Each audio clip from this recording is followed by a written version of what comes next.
Hi అండి, అందరూ ఎలా ఉన్నారు? నేనైతే చాలా బాగున్నానండి. ఇవాల్టి మన రెసిపీ వచ్చేసి దోసకాయ బోటీ కర్రీ ఎలా ప్రిపేర్ చేసుకోవాలో మీకు చూపించబోతున్నానండి. ఈ కర్రీ చేయడం చాలా సింపుల్ అండి, అంతే టేస్టీగా ఉంటుంది. బోటీ ఇష్టపడని వాళ్ళు కూడా ఇలా చేసి పెట్టారంటే చాలా ఇష్టంగా తింటారు. చాలా మందికి బోటీ చేసుకోవడం కష్టమని ఫీల్ అయ్యి తెచ్చుకోవడమే మానేస్తారు కదా, కానీ కొంచెం కష్టపడితే మంచి టేస్ట్ ఉన్న కర్రీస్ మీరు ఎంజాయ్ చేయొచ్చు అనమాట. బోటీతో చాలా రకాలుగా చేయొచ్చండి. బోటీ గోంగూర, బోటీ ఫ్రై అని చెప్పేసి మీకు నెక్స్ట్ ఒక్కొక్కటిగా షేర్ చేస్తాను. ఈ కర్రీ వేడి వేడి అన్నంలోకి కానీ చపాతీలోకి కానీ చాలా బాగుంటుందండి. మరి లేట్ చేయకుండా ప్రాసెస్ చూసేద్దామా? ముందుగా దీనికోసం నేను అరకిలో బోటీ తీసుకున్నానండి. క్వాంటిటీలో మీకు చెప్తున్నాను అనమాట. చాలా నీట్గా క్లీన్ చేశారండి అమ్మ. ఉప్పు పసుపు వేసి శుభ్రంగా క్లీన్ చేసి పెట్టుకున్నారంటే అసలు బోటీ స్మెల్ ఎక్కడా రాదండి, చాలా బాగుంటుంది. ఇందులో మనకు కావాల్సిన ఇంగ్రీడియంట్స్ చూసేద్దామండి. ఒక పండు టమాటో కట్ చేసి తీసుకోండి. అలాగే 4-5 పచ్చిమిర్చి చీలికలు, 2 సన్నని ఉల్లి తరుగు, కాస్తంత కరివేపాకు, ఒక పావు కిలో క్వాంటిటీ ఉన్న దోసకాయ తీసుకొని చిన్న ముక్కలుగా కట్ చేసి పెట్టుకోవాలి.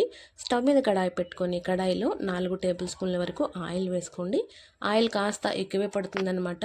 ఆయిల్ చక్కగా వేడెక్కిన తర్వాత కట్ చేసుకున్న ఉల్లి తరుగు, కరివేపాకు, పచ్చిమిర్చి చీలికలు కూడా వేసేసి కాస్త రంగు మారనివ్వండి. వేగినటువంటి ఉల్లి తరుగులోకి 2 టేబుల్ స్పూన్ల వరకు అల్లం వెల్లుల్లి ముద్ద వేసుకోవాలండి. ఇది పచ్చివాసన పోయేంత వరకు వేయించుకోవాలన్నమాట.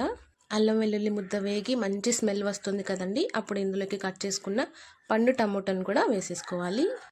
వేసుకున్న టమోటాలు చక్కగా కాస్త మగ్గిన తర్వాత శుభ్రంగా క్లీన్ చేసి పెట్టుకున్న బోటీ ముక్కలు కూడా ఇందులో వేసేసుకుందాము.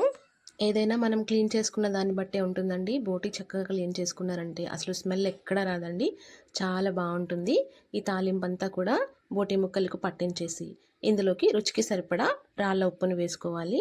ఇప్పుడు స్టవ్ని మీడియం ఫ్లేమ్కి అడ్జస్ట్ చేసుకుని మనకి బోటీలో నుంచి నీరు వస్తుంది కాబట్టి ఈ నీరుతోనే చక్కగా ఉడికిపోవాలండి. మనకి బోటీ చక్కగా నీరంతా ఇంకిపోయి కాస్త ఫ్రై అయింది కదండి. ఇలా దోరగా ఫ్రై చేసుకున్న తర్వాత ఇందులోకి కట్ చేసి పెట్టుకున్న దోసకాయ ముక్కలు కూడా వేసేసుకుందాము. ఇలా ఫ్రై అయిన తర్వాతనే మనం దోసకాయ ముక్కలు వేసుకోవాలండి. కాస్త పచ్చిగా ఉన్నా సరే బోటీ కూర అంత టేస్ట్ రాదనమాట. ఇలా ఒక్కొక్కటిగా వేసుకుంటూ చక్కగా మగ్గించుకున్నారంటే టేస్ట్ అదిరిపోతుంది. ఇప్పుడు మూత పెట్టేసుకుని దోసకాయ ముక్కలు మనకి మగ్గే వరకు ఉంచుకోవాలి. చూడండి, కాసేపటికి చక్కగా దోసకాయ ముక్కలు కూడా మగ్గిపోయాయి కదండి. ఇప్పుడు ఇందులోకి రుచికి సరిపడా కారం వేసుకోవాలండి. కారం కాస్త ఎక్కువ ఉంటేనే బాగుంటుందన్నమాట. ఎందుకంటే బోటీ కూర కదండి, కొంచెం స్పైసీగా తింటే చాలా బాగుంటుంది. తగినంత కారం వేసుకొని కారం కూడా ముక్కలకి చక్కగా పట్టించేసేయాలి. ఇప్పుడు గ్రేవీకి సరిపడా నీరు వేసుకోవాలి. కొంచెంగా వేసుకుంటూ మీకు గ్రేవీ ఎంత కావాలంటే అంత క్వాంటిటీలో నీరు వేసుకుని అడ్జస్ట్ చేసుకుంటే సరిపోతుంది.